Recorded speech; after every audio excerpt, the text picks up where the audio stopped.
El enigma del rey loco.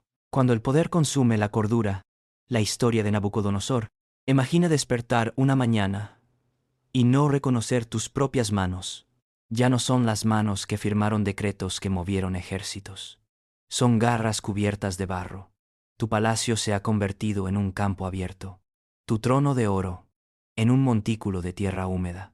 Y tu nombre, el nombre que hizo temblar imperios, ya no existe en tu memoria. Esta no es una historia de ficción. Es la historia real del hombre más poderoso del mundo antiguo, Nabucodonosor de Segón, rey de Babilonia. Un rey que construyó una de las 7 maravillas del mundo, que conquistó Jerusalén, que transformó Babilonia en la ciudad más grandiosa de la tierra, pero que cometió un error fatal.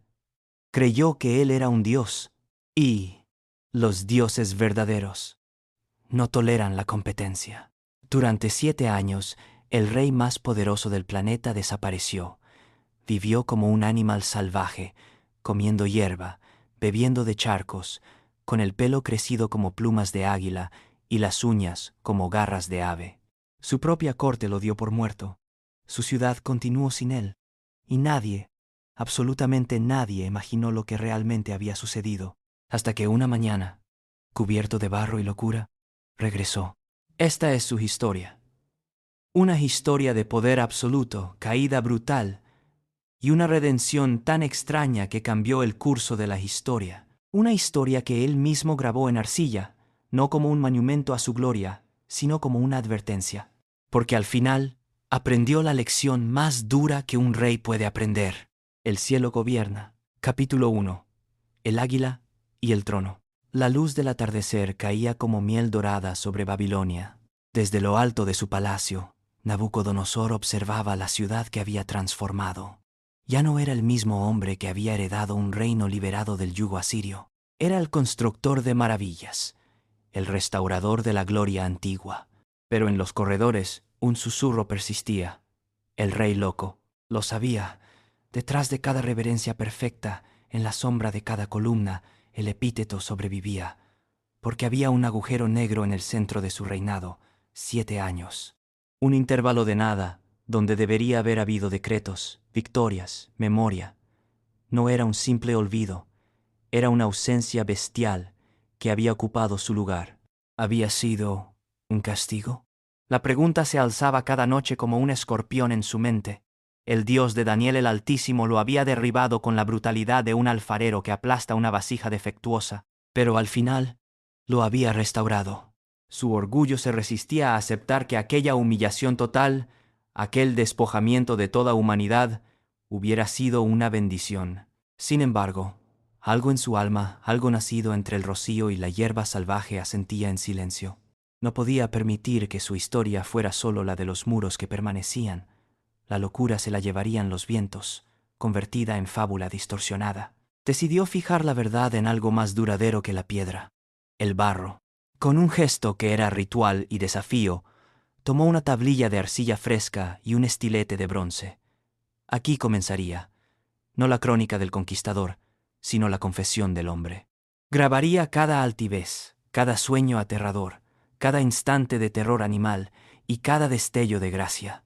El águila vieja y con las plumas desgastadas comenzaba a contar cómo aprendió a volar solo después de que le quebraran las alas. Capítulo 2. El constructor de mundos. El calor en la llanura de Babilonia no era un simple elemento, era un adversario tangible, un gigante de aire caliente que aplastaba todo bajo su peso dorado. A sus 25 años, de pie sobre una plataforma de madera erigida frente a los inmensos terraplenes, Nabucodonosor lo sentía como un acicate en la sangre, un desafío que alimentaba su ambición en lugar de doblegarlo. Miles de hombres se movían como hormigas desde aquella altura, diminutos pero coordinados.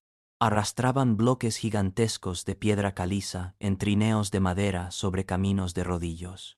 El rugido colectivo de su esfuerzo, el crujir de cuerdas tensadas, el grito monótono de los capataces, el golpe sordo de la tierra siendo removida, era la música de su futuro. Una sinfonía de sudor, madera y piedra que componía la melodía del imperio que estaban haciendo. Su padre, Nabopolassar, había liberado Babilonia del yugo asirio con astucia y espada, derribando a sus opresores tras siglos de humillación. Pero Nabucodonosor veía más allá de la mera independencia. Su visión era geométrica, matemática, absoluta. No quería una ciudad grande, quería LA ciudad, el ombligo del mundo conocido. Un testimonio en ladrillo vidriado y esmalte de un poder que desafiaría al tiempo mismo, que haría que futuras generaciones levantaran la vista con asombro y terror. Cada muro que se levantaba, cada cimiento que se excavaba en la tierra dura de la llanura, era un trazo de un diseño mayor que existía completo e inmutable en el taller de su voluntad. Era como si pudiera ver el futuro materializado, las torres brillando bajo el sol, los canales llevando el agua del Éufrates a cada rincón de la ciudad, las puertas monumentales por las que entrarían los tributos de naciones conquistadas. El canal de desvío del Éufrates avanza más lento de lo previsto, hijo, dijo su padre, interrumpiendo su contemplación. El viejo rey tosió, sacudiendo el polvo que se había asentado en su barba gris como una patina de tiempo y esfuerzo. Los ingenieros temen por la estabilidad de los diques en la sección norte. Dicen que la presión del agua podría... Nabucodonosor no apartó la vista de la obra. Sus ojos, del color del ámbar oscuro, permanecieron fijos en el horizonte de actividad. Los ingenieros temen, los esclavos se agotan, la piedra se resquebraja, el barro se agrieta bajo el sol. Su voz era plana, carente de la irritación impaciente de la juventud, pero llena de la certeza tranquila de quien conoce el final de la historia antes de que se escriba la primera línea. Son obstáculos, padre, no argumentos. Cada gran obra enfrenta resistencia. Es la naturaleza del mundo físico resistirse a ser moldeado, pero la voluntad humana, la voluntad correcta, la voluntad suficientemente fuerte, puede quebrar esa resistencia. Hizo una pausa, calculando números en su mente con la rapidez de un comerciante experimentado. Duplica las cuadrillas en la sección norte, que trabajen por turnos, día y noche. La luna llena nos dará luz suficiente. Si un dique cede por negligencia o incompetencia, que el capataz responsable ocupe el lugar del ladrillo que falte, que su cuerpo sea el mortero que selle la brecha. Los demás aprenderán. Su padre lo miró durante un largo momento, una mezcla compleja de admiración y una inquietud apenas perceptible nublando su mirada. Veía en su hijo el hierro necesario para forjar un imperio que perdurara siglos. Pero a veces, en la quietud de esos ojos ámbar, en la frialdad con la que pronunciaba sentencias sobre vidas humanas, como si fueran cifras en un ábaco, creía vislumbrar algo más preocupante. El brillo cegador del mismo sol que los castigaba desde lo alto, implacable, distante, convencido de su derecho divino a quemar. Esa distancia se disipaba, sin embargo, en los aposentos privados, ante la presencia de Amitis. Ella era un contrapunto viviente a la aridez de la llanura, un contraste que lo fascinaba y desconcertaba a partes iguales.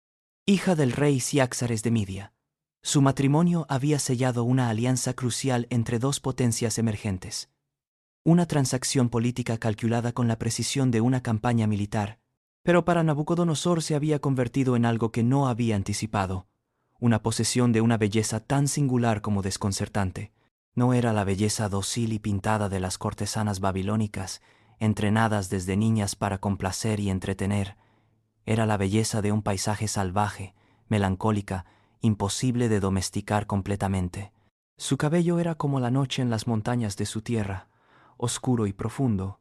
Sus ojos guardaban el verde de los valles arbolados, un color que no existía en la paleta monocromática de la llanura mesopotámica. La observaba ahora, de pie en el balcón de sus estancias provisionales, mirando hacia el horizonte llano y amarillo que se extendía sin interrupción hasta fundirse con el cielo. Un silencio melancólico la envolvía, tan palpable como el calor que destilaba la tierra. Era un silencio que él no sabía cómo romper, que no podía demoler con decretos ni conquistar con ejércitos. Esta llanura no termina nunca, murmuró ella sin volverse, su voz llevando el peso de un exilio elegido pero no deseado. Es como un mar seco, un desierto que finge ser fértil. En Ecbatana, el aire huele a pino y a tierra húmeda después de la lluvia. El cielo se rompe contra las cumbres nevadas. Hay sombra, hay frescor, hay verticales que cortan el horizonte. Aquí, hizo una pausa, buscando las palabras. Aquí el cielo es una losa, una bóveda aplastante que no encuentra límites. Me ahoga. Nabucodonosor se acercó, colocando sus manos fuertes y marcadas por los planos de construcción que trazaba personalmente sobre sus hombros delgados. Sintió la delicadeza de sus huesos bajo la tela fina de su vestido, la fragilidad que contrastaba con las piedras masivas que movía diariamente. Una parte de él reconoció, aunque no lo habría admitido, que aquella fragilidad lo aterraba más que cualquier ejército enemigo. «Babilonia será tu montaña», declaró, no como un consuelo, sino como un hecho que estaba a punto de decretar en la realidad. No era una promesa, era una profecía que él mismo cumpliría. «Levantaré para ti una cordillera de piedra y jardines, torres que rasguen ese cielo que detestas, terrazas que asciendan como las laderas de tu Midia natal. Crearé un verde tan profundo, tan imposible, que haga palidecer los bosques de tu tierra.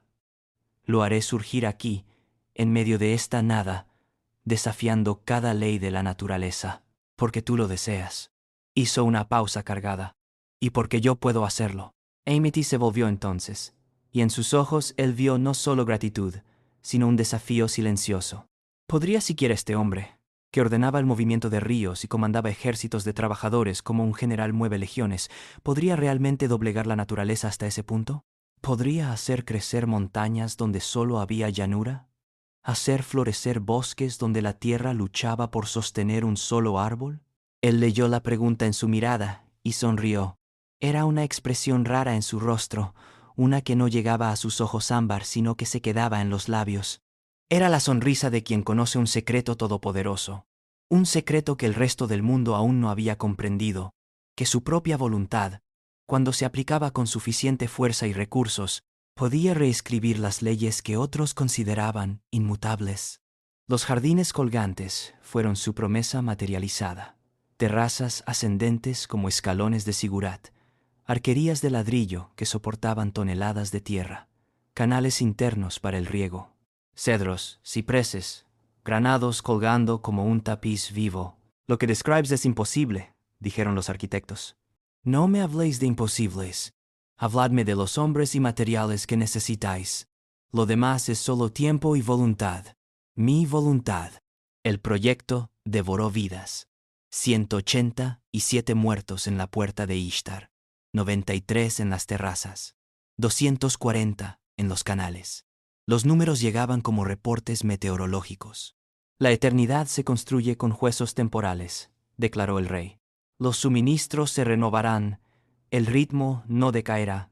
Desde su torre de observación ya no veía obras de ingeniería, veía extensiones de su propio ser.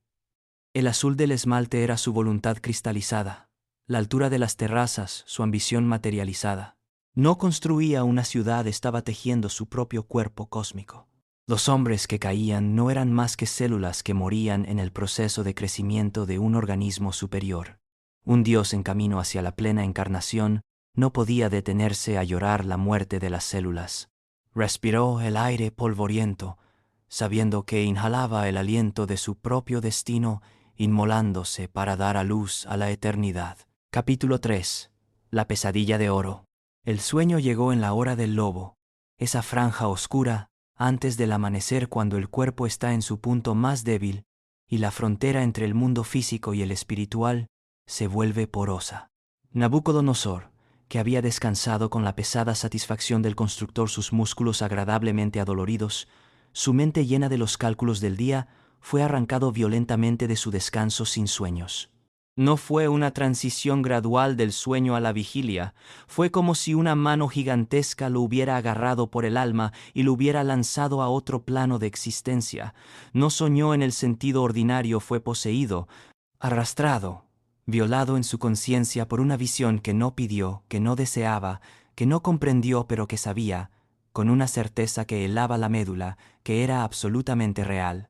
Se encontró de pie, o su conciencia se encontró, porque su cuerpo físico seguía inmóvil en el lecho, en una llanura vasta y sin características definidas. No había árboles, ni piedras, ni señales de vida. El suelo bajo sus pies era de una textura indeterminada, ni arena ni roca, como si fuera la idea de un suelo más que un suelo real. Sobre él, un cielo del color del hierro frío, pesado y bajo, como si la bóveda celeste se hubiera convertido en metal fundido que amenazaba con caer, y ante él, elevándose hasta rasgar las nubes bajas con su punta, había una estatua. No era una efigie de ningún dios conocido, ni Marduk con su dragón, ni Ishtar con su león, ni siquiera los dioses extranjeros de las naciones que había conquistado. Era una figura colosal de forma humana, pero desprovista de todo rasgo personal. No tenía rostro detallado, ni expresión, ni identidad. Era la idea platónica de un humano magnificada hasta proporciones que desafiaban la razón. Pero lo que la hacía verdaderamente terrible, lo que clavó el miedo como un clavo en el pecho de Nabucodonosor, era su composición. Estaba hecha de metales distintos, cada uno perfectamente definido, como si un artesano divino hubiera forjado deliberadamente esta monstruosidad con un propósito específico. Su cabeza era de oro macizo, bruñida hasta un grado de perfección que no existía en el mundo físico. Brillaba con un fulgor cegador que parecía emitir su propia luz, no reflejada del sol inexistente, sino generada desde dentro. Era una corona solar arrogante e inmóvil, proclamando una gloria singular, solitaria, absoluta. Algo en ese oro hablaba de realeza, de poder sin rival, de un pináculo que no conocía igual. El pecho y los brazos eran de plata, pero no la plata opaca de las monedas o joyas. Era un brillo más frío, líquido y amenazador, como mercurio congelado en forma sólida. Se movía sin moverse, ondulando con una luz que sugería fluidez y cambio, menos magnífico que el oro, pero más versátil, más adaptable. El vientre y los muslos eran de bronce, no el bronce nuevo y brillante, sino el bronce antiguo de las armas, el bronce que había visto siglos de batalla. Reverberaba con un tono marcial y antiguo, como el eco de 1000 batallas olvidadas, llevando en su superficie las marcas invisibles de imperios que se habían levantado con la espada y habían caído por la espada. Las piernas eran de hierro, sólidas, implacables, brutales en su simplicidad. El hierro de las cadenas y las espadas, de las rejas de las prisiones y las herramientas de tortura. Era el material de la fuerza pura sin adorno, del poder que no necesita justificarse porque tiene la capacidad de aplastar toda oposición. Pero los pies, los pies eran lo más terrible de todo. Donde la colosal estructura encontraba la tierra gris de aquella llanura imposible, eran una mezcla grotesca y antinatural, hierro mezclado con barro de alfarero, frágil donde debería ser fuerte, quebradizo donde debería ser sólido, agrietado, poroso, una unión monstruosa de lo indestructible y lo quebradizo que desafiaba toda lógica arquitectónica. Era como si el arquitecto divino, tras crear la parte superior con metales cada vez menos nobles pero aún sólidos, hubiera decidido en el último momento sabotear su propia obra mezclando el hierro final con el material más común y frágil, el barro que los niños usaban para hacer figuritas que se desmoronaban con la primera lluvia. La estatua era silenciosa, completamente estática, y sin embargo emanaba una presencia opresiva que aplastaba el espíritu. Era el peso de siglos y dominios comprimidos en una sola forma. Nabucodonosor la contempló, paralizado no por el miedo, sino por algo más profundo, un extraño reconocimiento, visceral e inexplicable, que se agitó en las profundidades de su pecho. Aquella cabeza de oro, brillando con su gloria solitaria, algo en su esplendor aislado le hablaba de manera personal. Era como mirarse en un espejo distorsionado por el tiempo, y ver no solo lo que era, sino lo que creía ser. Un pináculo sin igual, una corona que no reconocía superior, una gloria tan brillante que cegaba a quien intentaba mirarla directamente. Pero antes de que pudiera asir completamente el pensamiento, antes de que pudiera formular en palabras lo que su alma ya comprendía, el cielo cambió. Entonces, sin nubes ni trueno, una roca se desprendió del cielo, no lanzada por mano gigante cortada por una fuerza primordial. Se movió con lentitud aterradora hacia los pies de barro y hierro. El impacto no produjo sonido, o produjo un sonido tan vasto que anuló la capacidad de oírlo. Los pies se hicieron añicos, la destrucción ascendió con velocidad obscena, las piernas de hierro se quebraron, el bronce estalló, la plata se derritió como cera, La cabeza de oro cayó rodando con un ruido profundo que sacudió la tierra. En un instante, la obra colosal fue reducida a polvo metálico fino como harina, dispersado por el viento. Y la roca comenzó a crecer. Se expandió hasta llenar la llanura, hasta convertirse en una montaña eterna que llenaba toda la tierra. Nabucodonosor despertó con un jadeo ahogado. Su corazón martillaba, el sudor frío olía a miedo puro. Los ecos del sueño retumbaban en su cráneo. No era un sueño ordinario, era una profecía. Durante 3 días la visión lo obsesionó. Su carácter se agrió, volviéndose irritable y volátil. Donde antes veía eficiencia, ahora veía traición. La sombra de la estatua se interponía entre él y el mundo. Convocó a la corte. Su rostro pálido estaba tallado en una máscara de ira contenida. «He tenido un sueño que agita mi espíritu», anunció, su voz ronca. «Por tanto, he convocado a los sabios de Babilonia».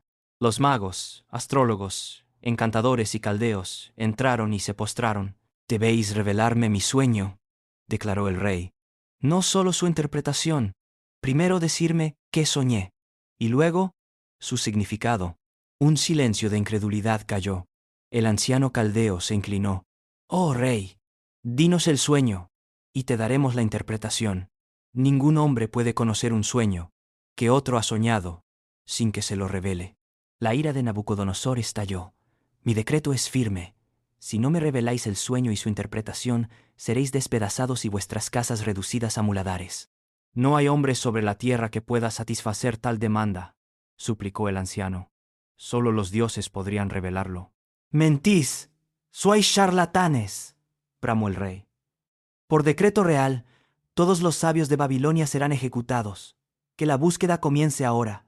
La guardia se movió, metálica y mortal. Los gritos fueron ahogados por el ruido de armaduras. La pesadilla de oro había trascendido el sueño. Ahora habitaba los pasillos de su palacio y manchaba de rojo los suelos de su reino. Capítulo 4.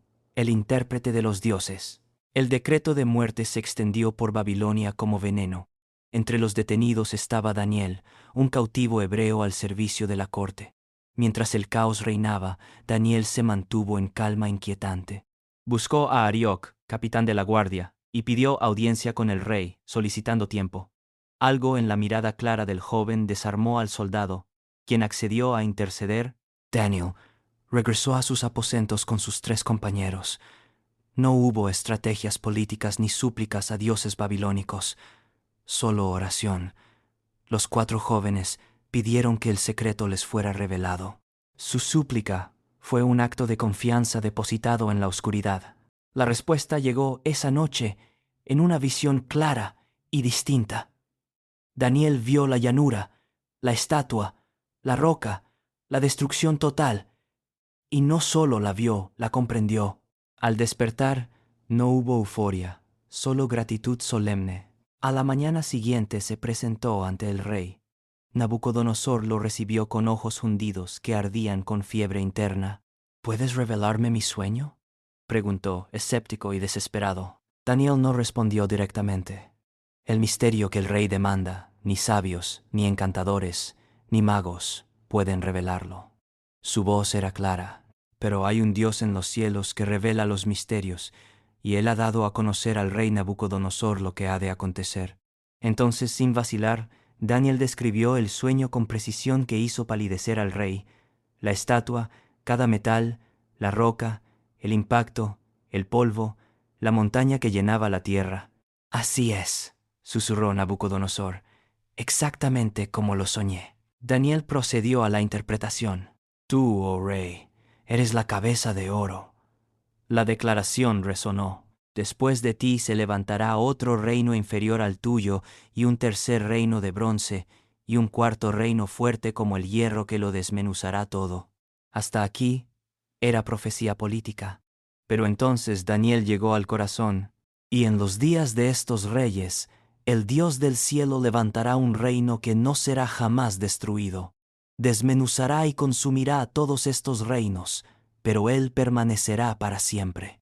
Esto es la piedra cortada sin manos que desmenuzó el hierro, el bronce, el barro, la plata y el oro. Un silencio absoluto cayó. Las palabras habían reducido la obra de Nabucodonosor, su cabeza de oro, a un eslabón temporal destinado a la destrucción. Habían anunciado un reino de origen divino que él no podía tocar ni influir. Nabucodonosor cayó postrado ante Daniel. Verdaderamente vuestro Dios es Dios de dioses y Señor de reyes, el revelador de misterios. Le colmó de dones, le dio gobierno sobre Babilonia, y lo puso por jefe de los sabios. Pero en el corazón del rey, la semilla de humildad no encontró tierra profunda. El asombro era real, pero era el de quien ha esquivado un desastre, no el de quien ha sido transformado. La lección de la roca se archivó como un dato impresionante, no como una verdad que debía remodelar su alma. Se inclinó ante el misterio, pero su orgullo, solo momentáneamente aplanado, comenzó a enderezarse de nuevo. Capítulo 5. El decreto de la locura. 12 años pasaron. La interpretación de Daniel fue honrada públicamente, pero cuidadosamente encajonada. Nabucodonosor la reconocía como un tributo que un monarca paga a una potencia espiritual extranjera. Pero, en su pensamiento privado, la roca era una metáfora lejana para reinos futuros, no para el suyo. Una tarde de calor opresivo, el rey paseaba por la azotea más alta del palacio. A sus pies, Babilonia se extendía perfecta. El Éufrates dividía la ciudad en dos mitades simétricas. La sigurat de Temenanki se alzaba hacia el cielo. La puerta de Ishtar centelleaba con esmalte azul. Los jardines colgantes eran una cascada de verdor imposible. Nabucodonosor se detuvo en el borde. No veía calles ni casas. Veía la materialización de su voluntad. Cada ladrillo era un pensamiento suyo solidificado. Cada canal, el curso de su deseo. La ciudad no era algo que gobernaba, era el cuerpo exterior de su propio ser. Una sensación de plenitud absoluta comenzó a subir desde sus entrañas. No era satisfacción, era algo más divino. Entonces el pensamiento emergió como verdad revelada. ¿No es esta la gran Babilonia que yo edifiqué para casa real con la fuerza de mi poder y para gloria de mi majestad? No era pregunta, era enunciación de hecho primordial. Él la había edificado, su poder, su genio, su voluntad. La gloria era su majestad. La ciudad era un espejo que le devolvía, multiplicado al infinito, su propia imagen divinizada. En ese momento, la última barrera entre creador y criatura se disolvió. No gobernaba por mandato divino, él era la fuente del mandato. El oro de la estatua no era símbolo, era su esencia verdadera. Pronunció el decreto en el silencio de su alma, un edicto de autodeificación. En ese instante preciso, una voz descendió del cielo. No era trueno ni grito, era clara, fría, impersonal y a la vez infinitamente personal. Cortó la quietud como cuchilla de obsidiana. A ti se te dice, oh rey Nabucodonosor, el reino ha sido quitado de ti. Las palabras se clavaron en él. Miró al cielo despejado e implacable, buscando al hablante. Solo vio inmensidad azul. La voz continuó, inexorable. Y de entre los hombres te echarán, y con las bestias del campo será tu morada, y hierba como a los bueyes te apacentarán, y 7 tiempos pasarán sobre ti, hasta que reconozcas que el Altísimo tiene dominio en el reino de los hombres, y que a quien Él quiere lo da. El silencio que siguió fue más aterrador que la voz. La piedra de la profecía se había desprendido, y ahora caía, en silencio, directamente sobre él. Capítulo 6. La transformación. La sentencia no golpeó como un rayo fulminante, instantáneo, misericordioso en su rapidez. Golpeó como un veneno lento que se filtra en las venas, que viaja con insidiosa determinación hasta alcanzar el corazón y el cerebro. Primero fue apenas perceptible, un zumbido bajo, como el de una colmena distante. Un rumor que se colaba entre los pensamientos del rey como humo filtrándose bajo una puerta. Nabucodonosor parpadeó, intentando desesperadamente aferrarse a la vista de su ciudad. Sus nudillos se blanquearon al agarrar el borde de piedra caliente de la azotea. Pero los contornos de Babilonia, esas líneas perfectas, esa geometría sagrada que había diseñado con sus propias manos comenzaron a vibrar, a desdibujarse, como un reflejo en agua que alguien hubiera comenzado a agitar con un palo. El azul profundo y majestuoso de la puerta de Ishtar Ese azul que había requerido años de experimentación con los hornos de esmalte, se licuó ante sus ojos. Corrió por los muros como pintura bajo una lluvia torrencial, derramándose en riachuelos turquesa que no debían existir. Los verdes cuidadosamente cultivados de los jardines colgantes, cada tono escogido, cada planta importada de rincones remotos del imperio, se mezclaron en una mancha turbia y pulsante, como si la vegetación estuviera pudriéndose a velocidad imposible. El zumbido creció, transformándose de vibración periférica en un coro cacofónico. No era el ruido de la ciudad, el golpeteo de los martillos, el pregón de los mercaderes, el murmullo de miles de voces humanas. Era algo primitivo, algo que su cerebro de mamífero reconocía con terror ancestral. Susurros ásperos, chasquidos de mandíbulas, gruñidos guturales que no provenían de ningún lugar específico y de todas partes a la vez. Volvió la cabeza bruscamente hacia la entrada de la azotea, buscando ayuda, buscando confirmación de que el mundo no se estaba deshaciendo. Allí permanecían 2 guardias de su escolta real, hombres seleccionados por su lealtad inquebrantable y su fuerza física, normalmente inmóviles como estatuas de bronce en sus puestos, disciplinados hasta el punto de no parpadear durante horas si fuera necesario. Pero ahora sus rostros comenzaron a deslizarse. No era una ilusión, ni un truco de la luz del atardecer. Sus rasgos humanos familiares después de años de servicio, reconocibles, empezaron a fluir como cera bajo el fuego. Las narices se alargaron y se oscurecieron, transformándose en hocicos negros y húmedos que olfateaban el aire con movimientos nerviosos y animales. Los ojos, que deberían haber estado mirando al frente con disciplina militar, se volvieron hacia él, pero ya no eran ojos humanos. La inteligencia, la comprensión, la chispa de conciencia que distingue al hombre de la bestia había desaparecido. En su lugar brillaba un destello plano, amarillento, de animal alerta, depredador evaluando presa. Uno de ellos, o de las cosas en que se estaban convirtiendo, mostró los dientes. Lo que debería haber sido una expresión facial humana, quizá una mueca de esfuerzo o una sonrisa cortés, se había transformado en algo completamente distinto. Era un gruñido silencioso, una amenaza primitiva. Los caninos parecían más largos, más afilados, diseñados para desgarrar carne. Nabucodonosor retrocedió un paso, tropezando con sus propias sandalias reales. El corazón le galopaba en el pecho como un caballo desbocado, bombeando adrenalina en cantidades que su cuerpo civilizado había olvidado cómo procesar. Esto no era el miedo político de una conspiración en la corte. No era la aprensión calculada ante una batalla inminente. Era algo mucho más primitivo. Era el terror primordial, inscrito en la base del cerebro, el mismo terror que había sentido el primer humano cuando escuchó el rugido del león en la oscuridad. Era el instinto de una presa que huele al depredador. Y lo más aterrador era esto. Esos guardias no se movían, no lo amenazaban con acciones, pero sus formas seguían oscilando, parpadeando, alternando entre lo humano y lo bestial en un espectáculo grotesco que su razón intentaba y fallaba categorizar. ¿Eran hombres convirtiéndose en animales? ¿O su propia percepción la que estaba mutando, revelando la verdadera naturaleza bestial que siempre había estado oculta bajo las máscaras de civilización? Intentó hablar. Necesitaba desesperadamente dar una orden, restablecer el control, forzar al mundo a volver a su forma correcta mediante el puro poder de su voluntad y su voz real. Abrió la boca. Su lengua se movió. Sus cuerdas vocales vibraron. Pero las palabras que debieron haber salido claras, autoritarias, el lenguaje articulado que había usado para gobernar un imperio, se desintegraron en su garganta. Lo que emergió fueron sonidos guturales, inarticulados, gruñidos, gemidos, el lenguaje de la angustia animal, no de la razón humana.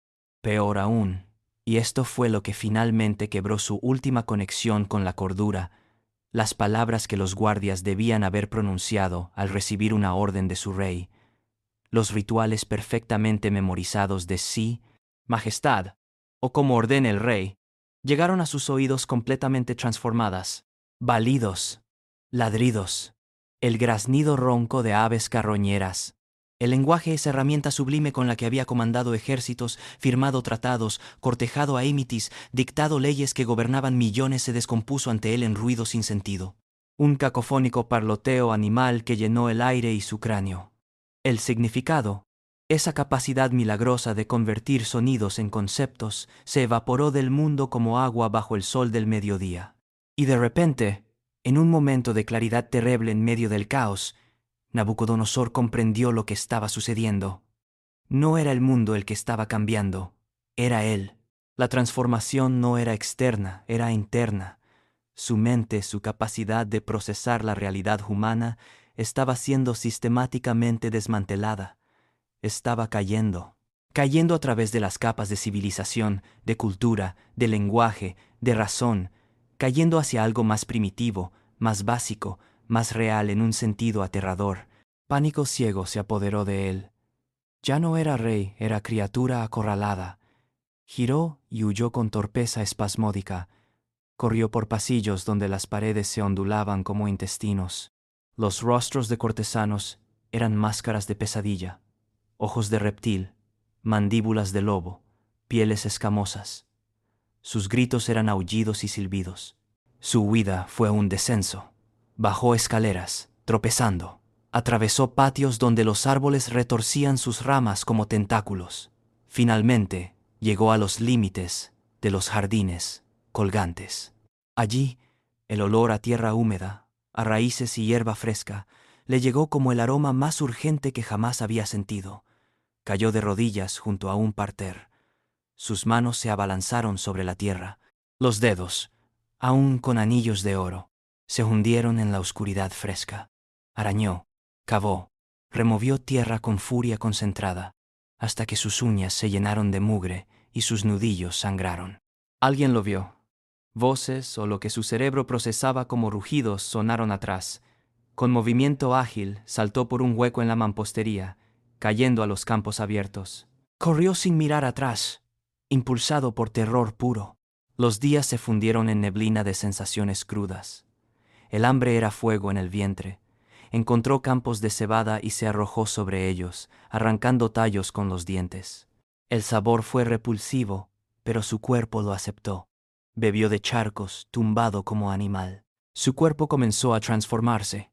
El cabello creció enmarañado, enredándose con hojas y espinas hasta formar melena salvaje. La barba se expandió cubriendo su pecho.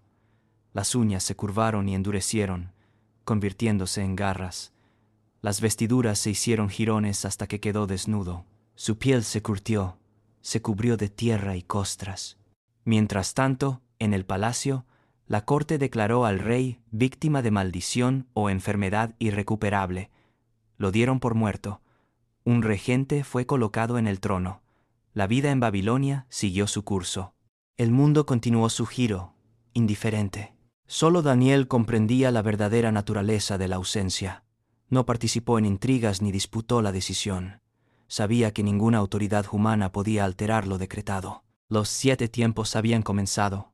Su papel no era de intercesor, sino de testigo. Observaba, esperaba y oraba, no por rescate prematuro, sino porque el invierno cumpliera su propósito, porque la lección encontrara al fin un corazón blando donde echar raíces. Capítulo 7. Bestia entre bestias. El mundo se había reducido a sensaciones brutales. No había trono, ni ciudad, ni pasado. Solo hambre, sed, frío y miedo. Nabucodonosor, o la criatura en que se había convertido, habitaba un limbo de instintos. Pero en las profundidades, como prisionero tras cristal grueso, la conciencia del rey permanecía. No había desaparecido, había sido encarcelada, forzada a observar impotente mientras un piloto animal gobernaba su cuerpo. Aprendió las leyes básicas. La lluvia era enemiga, el sol del mediodía verdugo, el hambre fuego constante. Sus manos arrancaban hierbas al azar y se las llevaban a la boca. Bebía de canales de riego, sumergiendo el rostro directamente en agua verde. Desde su prisión interior, el rey observaba. Veía sus propias manos cubiertas de costras y suciedad, las uñas convertidas en garras, hundirse en la tierra. Sentía el ardor del sol en piel que ya no conocía ungüentos. Olía el mundo con intensidad abrumadora, podredumbre dulce de fruta caída, aroma metálico de tormenta, rastro musgoso de lagarto en piedra. Era existencia puramente sensorial, y en medio del flujo, la conciencia atrapada gritaba en silencio, tratando de recordar qué era un trono, qué significaba yo. Luego llegaban momentos de lucidez, breves, dolorosos como hueso roto. Ocurrían al amanecer o en negrura de ciertas noches. El piloto animal se adormecía y el prisionero se asomaba. Recordaba. Imágenes estallaban. Peso frío de corona. Rostro de Amitis iluminado por lámpara. Sensación de poder absoluto al firmar decreto. Azul cegador de Ishtar. Con el recuerdo venía dolor agudo y psíquico. Era dolor de pérdida, de humillación, de comprensión de lo que había sido y lo que era ahora. Estos destellos eran insoportables. La mente bestial, como mecanismo de defensa, los ahogaba rápidamente. Oleada de pánico animal, ruido repentino, nuevo hambre, lo arrastraban de vuelta. La lucidez era enfermedad, la locura, la cura. Con tiempo, su territorio se expandió hacia campos abiertos. Allí encontró una manada de toros salvajes pastando cerca de un arroyo. Su primer instinto fue miedo. Se escondió, observando. Los animales, masivos con cuernos que eran arcos de sombra, representaban fuerza primaria que su cuerpo animal respetaba.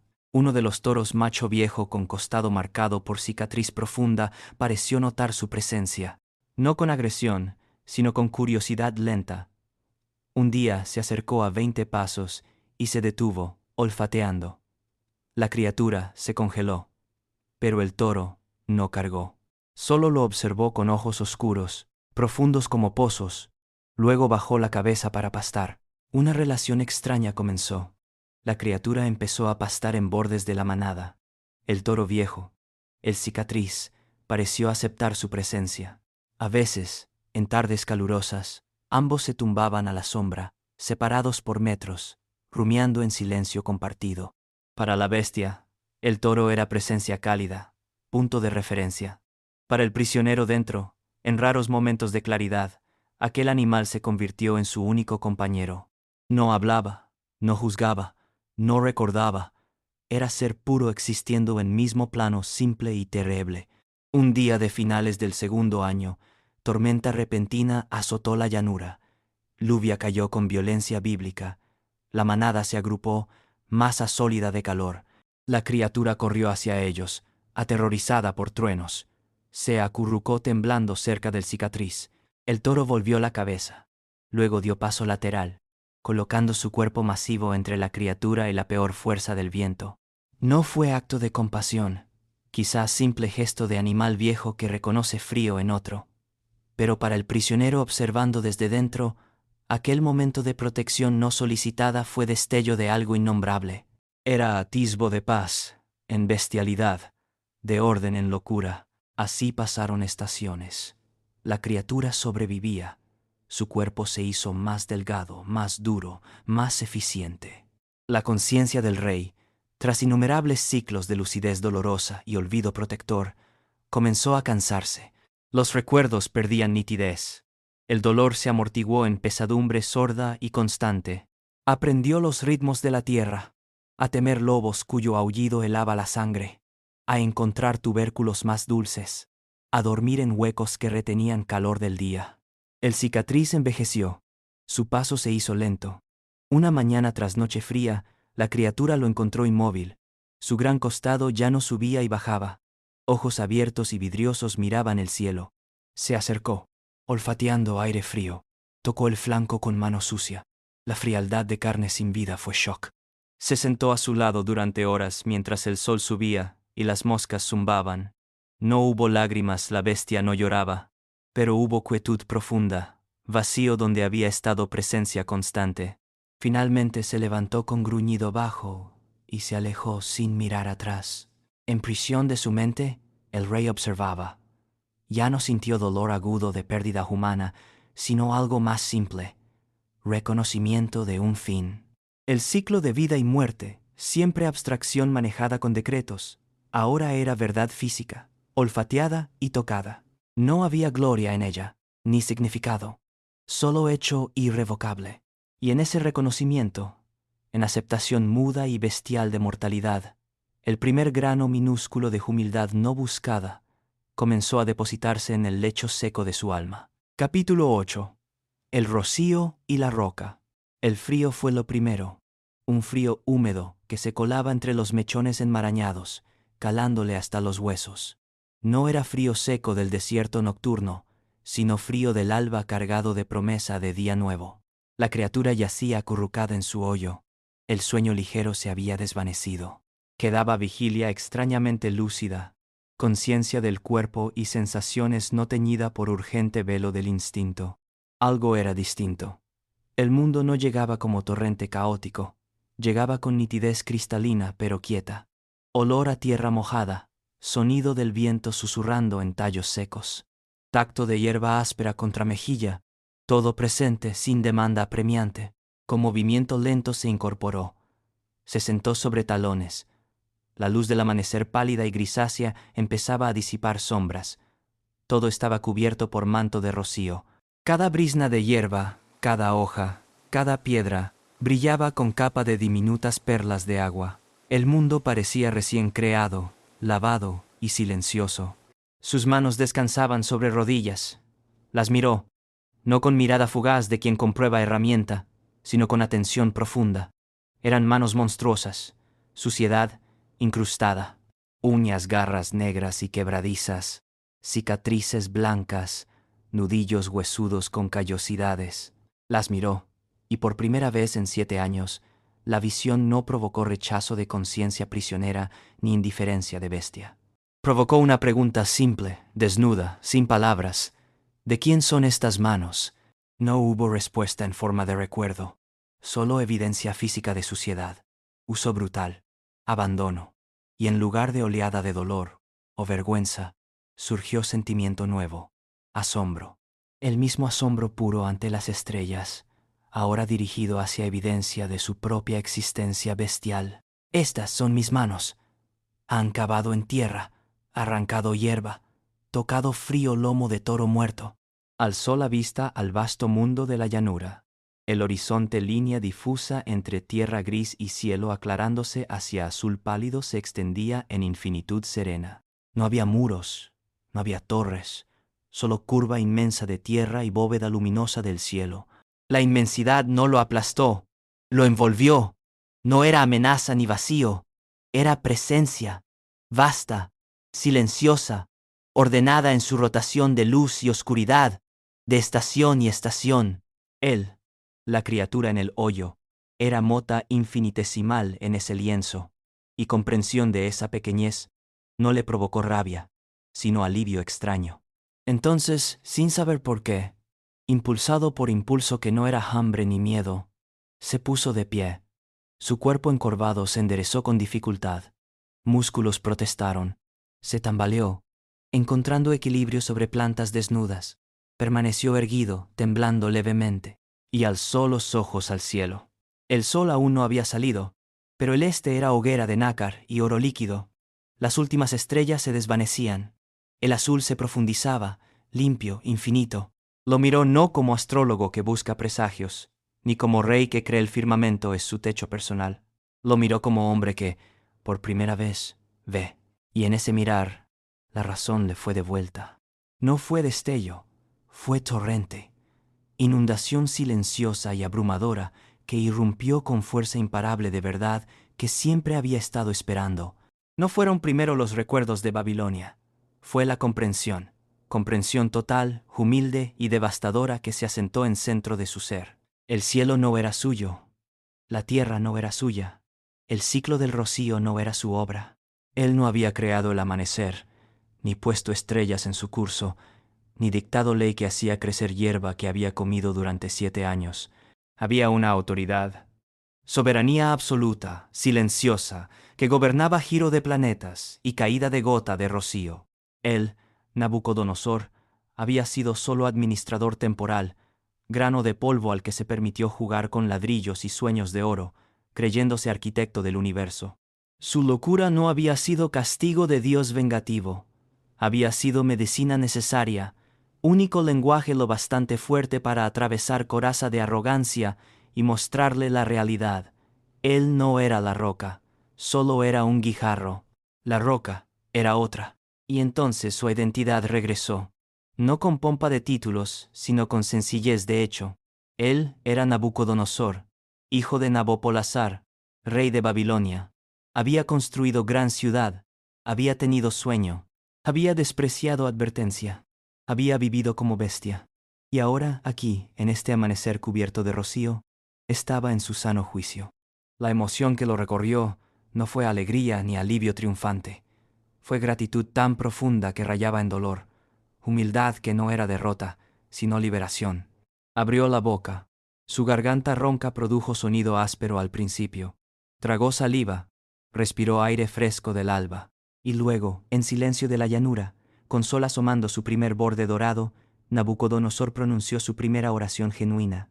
No fue súplica ni contrato, fue declaración de asombro y sumisión, brotada de corazón que por fin había sido quebrado y rehecho. Bendigo al Altísimo, susurró, voz clara en quietud, alabo y glorifico al que vive para siempre, cuya soberanía es eterna, cuyo reino perdura de generación en generación. Hizo pausa, mirando sus manos extendidas, palmas hacia arriba. Todos los habitantes de la tierra son considerados como nada. La frase no era desprecio, sino pura verdad matemática ante lo infinito. Él actúa conforme a su voluntad con los ejércitos del cielo y con los habitantes de la tierra. No hay quien detenga su mano. El sol ascendía, bañando su rostro salvaje en luz cálida. Las lágrimas, limpias y saladas, surcaron carriles de suciedad en sus mejillas. No eran lágrimas de autocompasión, sino de reconocimiento abrumador. Ahora yo, Nabucodonosor, alabo, ensalzo y glorifico al Rey del cielo, porque todas sus obras son verdaderas y sus caminos justos, y él puede humillar a los que andan con soberbia. Calló. El silencio regresó, pero ya no era silencio vacío de bestia. Era silencio lleno, resonante con paz que nunca antes había conocido. Permaneció de pie bajo el sol naciente, hombre restaurado en medio del campo, rey sin corona que por fin había encontrado, no su trono, sino su lugar en vasto y ordenado reino de la roca que no se mueve. El rocío brillaba a sus pies, efímero y hermoso, y supo, con certeza más sólida que cualquier muro de Babilonia, que su mente le había sido devuelta. La larga noche había terminado. Capítulo 9. El regreso. La figura avanzaba con lentitud deliberada sobre tierra agrietada, arrastrando pies descalzos.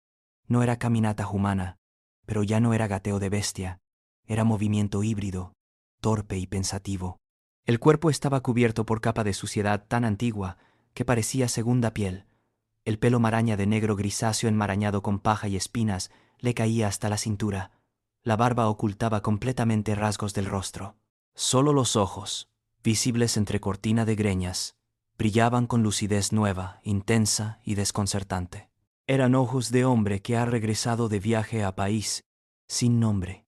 Delante, los muros de Babilonia surgían como montaña artificial. La puerta de Ishtar era destello azul en muralla de ladrillo. Durante 7 años, aquellos muros habían sido límite de mundo perdido.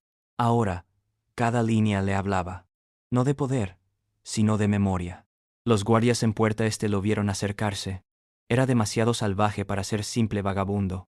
Su desnudez y melena bestial sugerían algo peligroso o demente. 2 soldados bajaron, cruzando lanzas. La figura se detuvo a metros de distancia. No retrocedió, los miró. Su mirada no era desafiante ni suplicante, era de reconocimiento. «Alto», dijo uno. «No puedes pasar». La criatura abrió la boca. Un sonido emergió, primero susurro ronco. Lo intentó de nuevo. «Da, nie». La palabra fue gruñido áspero. Los guardias se miraron, confundidos. La figura cerró los ojos, concentrándose. Cuando los abrió, había determinación férrea. Respiró profundo, y la voz que salió, aunque ronca, tenía eco lejano de autoridad. «Daniel», dijo con claridad. Luego añadió más suave. «Amethyst». Los nombres cayeron en aire caliente como piedras en estanque quieto. Los guardias se paralizaron. Aquel tono no pertenecía a mendigo, pertenecía a pasillos de poder. El guardia mayor sintió escalofrío. Había oído rumores sobre destino del rey anterior, historias de locura, de bestia en campos. Miró los ojos del recién llegado esa lucidez en medio del salvajismo, y el escalofrío se convirtió en presentimiento. ¿Quién eres?, preguntó, voz mezcla de cautela y temor reverencial. La figura sostuvo la mirada. Llevadme a ellos, a Daniel, a la reina Amitis. Ahora. La orden era irresistible. El guardia asintió. Por aquí. La noticia comenzó a propagarse antes de traspasar el umbral. El murmullo corrió más rápido que sus pies. Hombre loco, bestia que hablaba, que pedía ver al sabio hebreo y la reina viuda. No era noticia, era chispa. Para cuando llegaron a primeras calles, la chispa ya era incendio. La gente se agolpaba en portales, asomándose desde ventanas. Los niños corrían delante hasta que miradas de adultos los callaban. No había gritos de burla. Había silencio cargado. Vieron la suciedad, el pelo, la desnudez, pero también vieron la postura esa espalda que no se encorvaba del todo, y oyeron fragmentos. Habla. Pide al rey Daniel. A la reina. Tiene voz de señor. En palacio, el incendio llegó como trueno. El regente palideció, ordenó cerrar puertas interiores. Su primer pensamiento fue conspiración, pero el rumor tomó camino más directo hacia verdaderos destinatarios. Una doncella de Amitis oyó alboroto en patios, captó palabras puerta este y salvaje. Sin esperar confirmación, corrió por corredores y entró sin anunciarse donde la reina bordaba. Le contó, entre jadeos, lo que había oído. Amitis dejó caer el bastidor. Se puso de pie, pálida como lino. Durante 7 años había alimentado esperanza contra evidencia, mirado hacia llanura, dejado ofrendas. Ahora el mundo le traía noticia de forma brutal. No supo si era alegría o terror. Solo supo que tenía que moverse. Daniel ya lo sabía. Había escuchado en silencio. Luego se levantó y fue a ventana, mirando hacia patio principal. No mostró sorpresa. Mostró profunda solemnidad. Los 7 tiempos habían pasado. La roca había hecho su trabajo. El patio interior se había convertido en escenario de confrontación silenciosa. En centro, sobre losas pulidas, estaba la figura salvaje. Alrededor, semicírculo de guardias con lanzas bajadas pero listas. El regente observaba desde escalones del pórtico, flanqueado por cortesanos cuyos murmullos habían cesado. La puerta se abrió. Primero apareció Daniel. No miró al regente ni guardias. Su mirada fue directa hacia criatura en centro.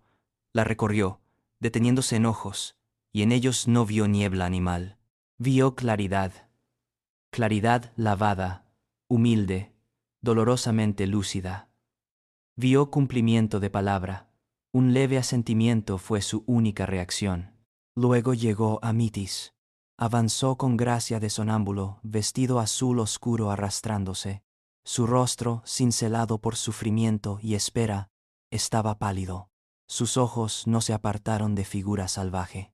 El mundo alrededor se desvaneció. Se detuvo a pasos. La criatura la miró. No hubo gesto ni palabra. Solo intensidad en mirada que atravesó costra de barro y años de ausencia. Amitis contuvo respiración. Luego sus ojos se desplazaron a las manos de la figura. Colgaban a los lados, sucias, con uñas como garras, y en mano izquierda, en dedo anular, casi oculto por mugre, había bulto irregular. Un anillo. Con movimiento que le exigió toda su voluntad, dio paso más cerca. Alargó mano temblorosa. Sus dedos se cerraron con suavidad alrededor de mano sucia. La levantó con delicadeza. Frotó dedo anular con punta de pulgar, quitando capa de grasa y tierra. Bajo suciedad, metal comenzó a brillar. No era oro puro, sino electrum. Y en sello ovalado apareció figura de león rampante, garra levantada, rodeado por inscripción. Nabucodonosor, rey de Babilonia, amado de Marduk. Era sello personal del rey, el que nunca se quitaba. Un sollozo desgarrador escapó de labios de Amitis. No fueron lágrimas de alegría, sino liberación de pena contenida 7 años. Sus dedos se apretaron alrededor de mano sucia. Luego alzó vista hacia ojos que la observaban, y en ellos, más allá de lucidez, vio algo más: dolor reconocido, pena compartida, inmenso y silencioso. Perdóname. Es él. susurró, voz cortando silencio como cuchillo. Es el rey. Nabucodonosor ha regresado. Daniel dio paso al frente. La profecía se ha cumplido. 7 tiempos han pasado. El rey ha recuperado su razón por gracia del Dios Altísimo.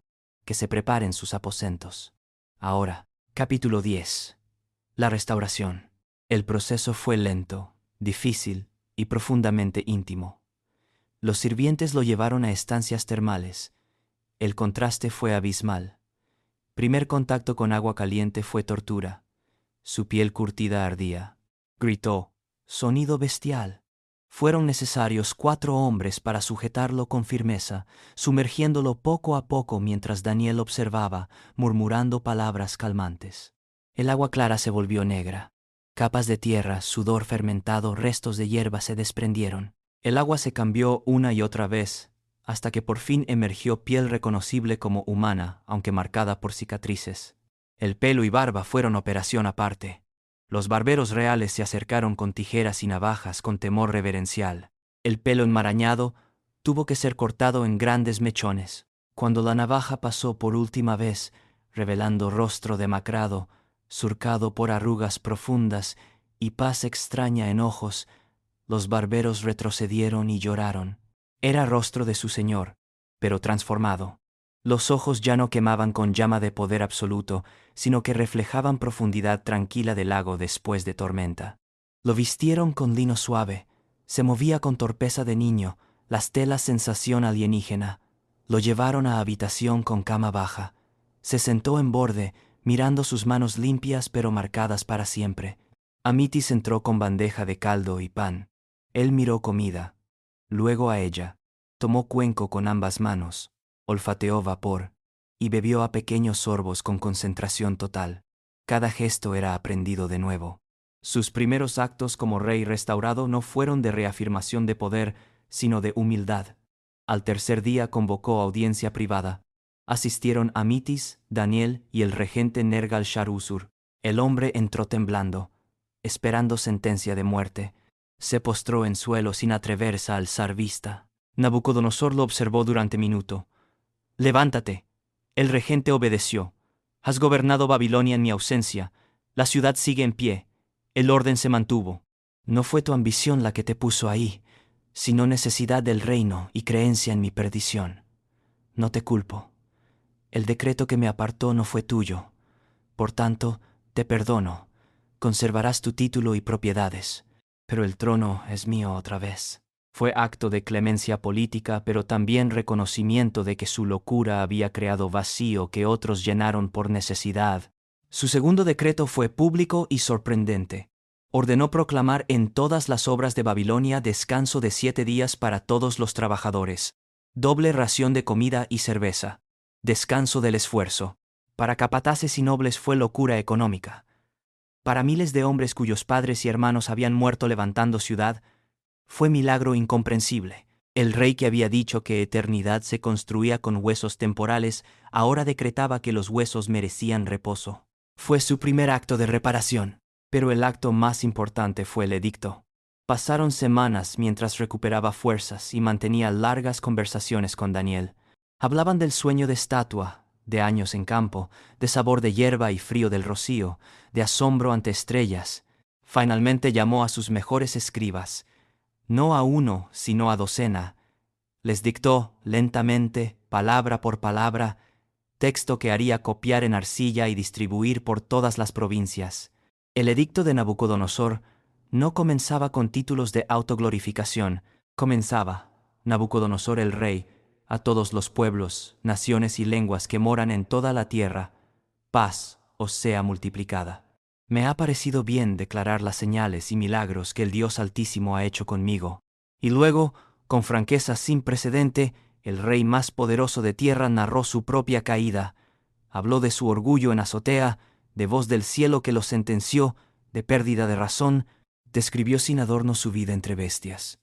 Cómo fue echado de entre hombres, cómo comió hierba como bueyes, cómo su cuerpo se empapó de rocío hasta que pelo creció como plumas de águila, y uñas como garras de ave.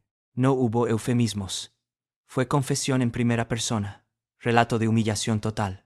Y el giro, Mas al fin del tiempo yo Nabucodonosor alcé mis ojos al cielo, y mi razón me fue devuelta, y bendije al Altísimo.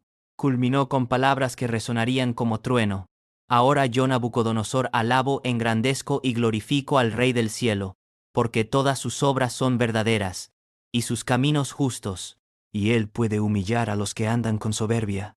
El edicto fue sellado y enviado. Su impacto fue cataclísmico. En Babilonia, incredulidad dio paso a asombro reverencial. En provincias, gobernadores lo leyeron con estupor. En corte, sacerdotes de Marduk se retorcieron manos, pero no pudieron oponerse. La evidencia caminaba por pasillos del palacio. Capítulo 11. Las raíces del cedro. El gobierno de Nabucodonosor en sus últimos años adquirió ritmo pausado de río que regresa a su cauce tras violenta crecida. La ciudad que había construido con fuego y hierro, ahora la administraba con manos de cedro, firmes, aromáticas, arraigadas en tierra nueva. No hubo grandes conquistas ni proyectos faraónicos. Hubo mantenimiento, reparación, administración justa. Sus órdenes ya no eran rayos que partían del trono, eran semillas plantadas con cuidado. Sus conversaciones con Daniel perdieron matiz de transacción.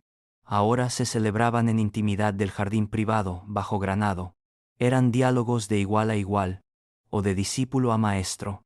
El rey ya no buscaba confirmaciones de poder, sino entendimiento.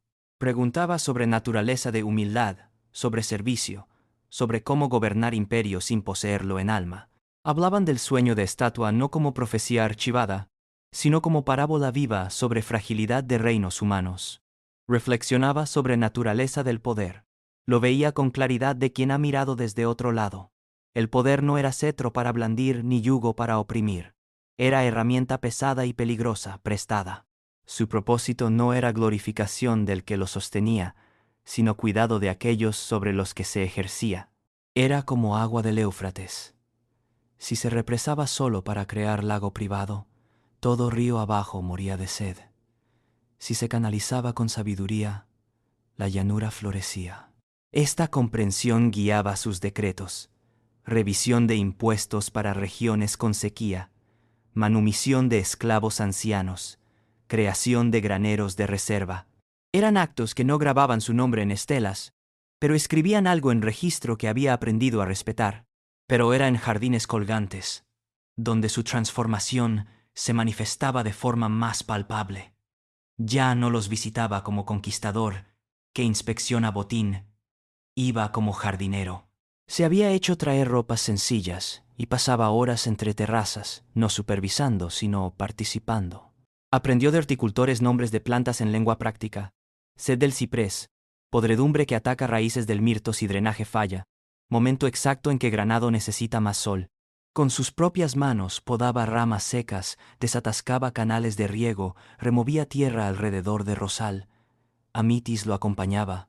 Ya no era princesa melancólica, era mujer serena, cuyo anhelo había sido saciado de manera terrible y hermosa. Un día, en terraza más alta, con Babilonia extendiéndose a sus pies, ella tomó su mano que sostenía regadera de bronce.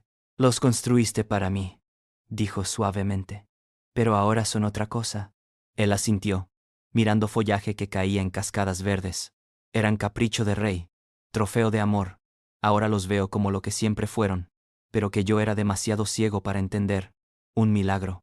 No el milagro de mi poder para crearlos, sino el milagro de que la vida puede brotar aquí, sostenida por arcos y voluntad humana. Son recordatorio de que belleza más profunda no nace de abundancia, sino de carencia superada. Brota después del invierno más largo, incluso después de invierno del alma. Esa era verdad que había encontrado. Los jardines ya no eran símbolo de lo que podía tomar y dar. Eran testimonio de resiliencia, de gracia que permite que algo florezca donde todo dice que debería haber solo polvo. Cuidarlos era acto de gratitud y humilde colaboración con esa fuerza de vida que lo había sostenido cuando era solo bestia entre hierba. Cada yema nueva, cada flor que se abría, era eco de su propia restauración. Así pasaban sus días, gobernando con justicia templada por misericordia, conversando con Daniel, caminando con Amitis por jardines que eran su confesión en piedra y follaje. El poder, que una vez había sido ídolo voraz, se había convertido en servicio silencioso. La corona era ligera, porque ya no la llevaba solo él. La llevaba por gracia de aquel cuya voz había derribado su torre de arrogancia.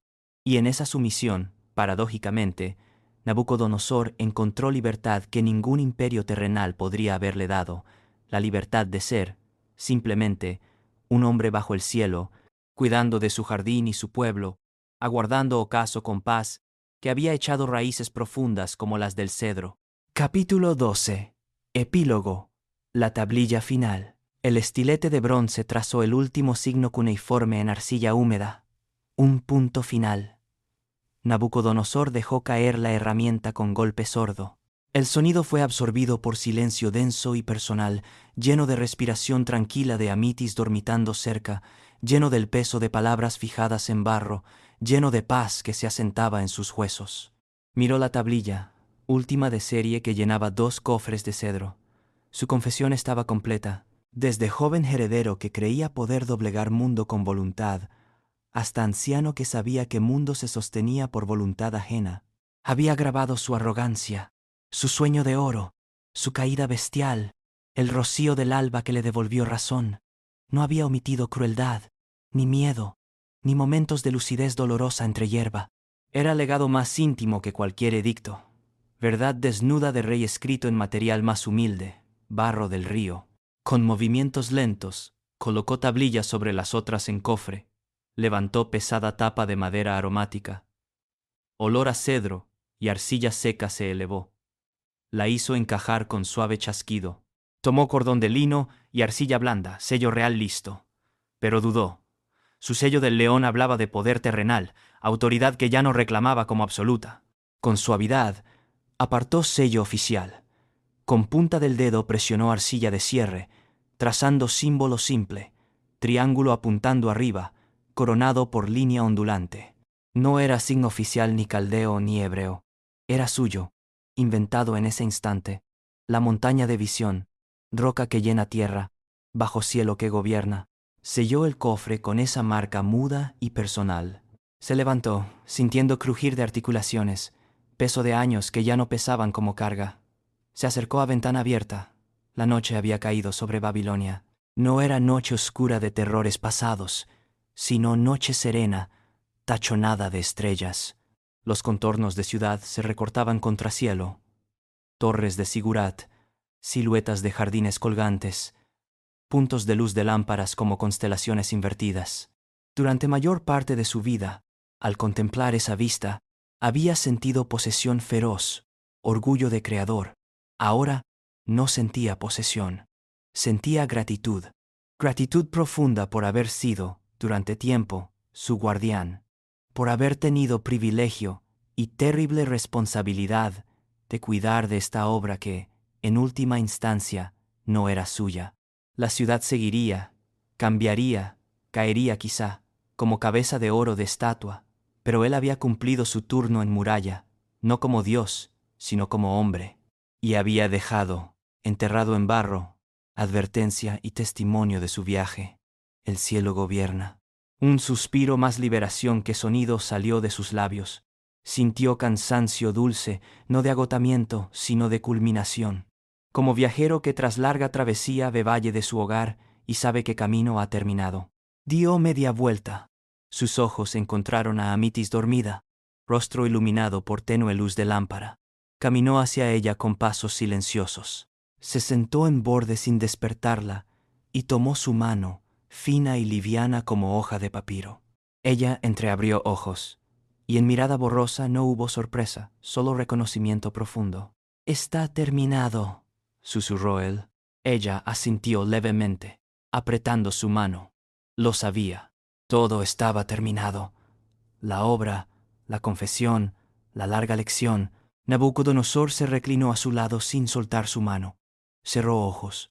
No rezó, ni pensó en decretos o legados. Solo sintió la paz, esa paz interior que había sido fruto inesperado de su invierno, más valiosa que todos los tesoros de su reinado.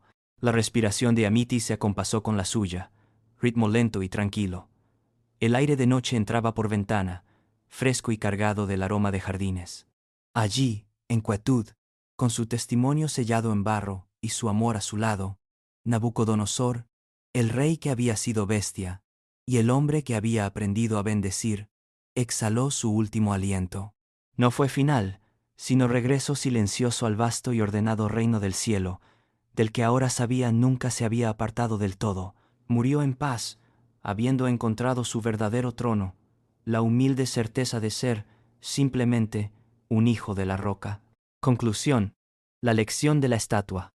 Más de 2500 años después, las ruinas de Babilonia yacen silenciosas bajo arena de Irak.